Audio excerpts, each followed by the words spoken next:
دلوں کو جوڑنے کی کوشش کریں، توڑنے سے بہتر ہے دلوں کو جوڑنا۔ سیدنا صدیق اکبر رضی اللہ تبارک و تعالی عنہ حضور جب معراج سے تشریف لائے، میرے آقا صلی اللہ علیہ وسلم کا مزاج کچھ دریائے رحمت سرکار کا جوش میں تھا۔ ام المومنین سیدہ عائشہ صدیقہ سے کہا کہ اے عائشہ، پوچھو جو پوچھنا چاہتی ہو۔ سیدہ عائشہ صدیقہ نے عرض کی حضور میں اپنے والد سے، ابو بکر صدیق سے اجازت لے کر آتی ہوں، مشورہ کرتی ہوں۔ کہا ٹھیک ہے۔ صدیق اکبر رضی اللہ تعالیٰ عنہ کے پاس گئی سیدہ عائشہ صدیقہ اپنے والد کے پاس، اور عرض کی کہ حضور نے پوچھا ہے جو پوچھنا چاہتی ہو پوچھو۔ سیدنا صدیق اکبر نے سیدہ سے عائشہ صدیقہ سے فرمایا کہ عائشہ، حضور سے پوچھو کہ معراج میں قرب خاص میں رب اور آپ کے درمیان میں جو راز و نیاز کی باتیں ہوئی ان میں سے ایک بات مجھے بتائے۔ سیدہ عائشہ پہنچی اور حضور کی بارگاہ میں عرض کی، حضور قرب خاص میں جو اللہ سے آپ کی گفتگو ہوئی تھی اس میں سے ایک بات مجھے بتائی۔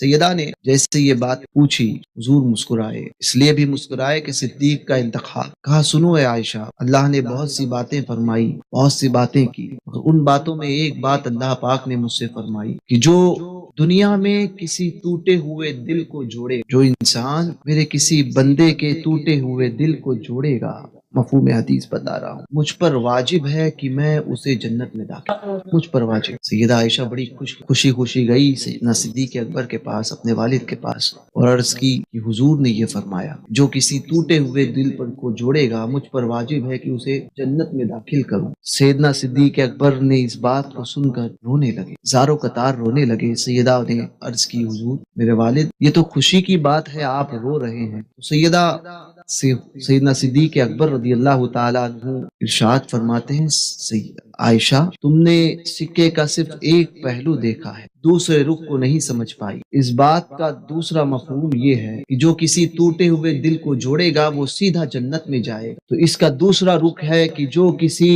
کے دل کو توڑے گا، جو کسی ٹوٹے ہوئے دل کو جوڑے گا وہ سیدھا جنت میں جائے گا، تو جو کسی کے دل کو توڑے گا اس کا ٹھکانہ کیا۔ اور ٹوٹے ہوئے دل کو جوڑنا جنت میں لے جانے کا سبب ہے، جڑے ہوئے دل کو توڑنا یہ جہنم میں لے جانے کا سبب۔ اسی لیے لوگوں سے نرمی کے ساتھ بات کرو، اچھائی کے ساتھ بات کرو، کسی کے دل کو نہ توڑو، کسی کو کوئی بات بری لگے ایسے الفاظ استعمال نہ کرو۔ یہ زبان ہے جس کا وزن بظاہر بہت زیادہ کم ہے، مگر جب یہ ہلتی ہے تو تلوار کے وار سے زیادہ لوگوں کے دلوں پر زخم کر۔ اس لیے اس کا استعمال جب کرو اور اس کو جب کسی کے لیے کھولو تو بڑے سوچ سمجھ کے کھولو۔ تو جب کسی عام انسان کے لیے، کسی مسلمان کے لیے، کسی انسان کے لیے جب اس کو کھولا جائے تو احتیاط کے ساتھ میں کہ اس کا دل نہ ٹوٹے۔ تو جو رسول اللہ کے صاحب، جو رسول اللہ کے صحابہ ہوں، ان کو برا کہہ کر کیا حضور کے دل کو توڑنے کا جرم نہیں کر رہے ہیں وہ لوگ؟ اسی لیے ایسوں کی صحبت سے بھی بچو،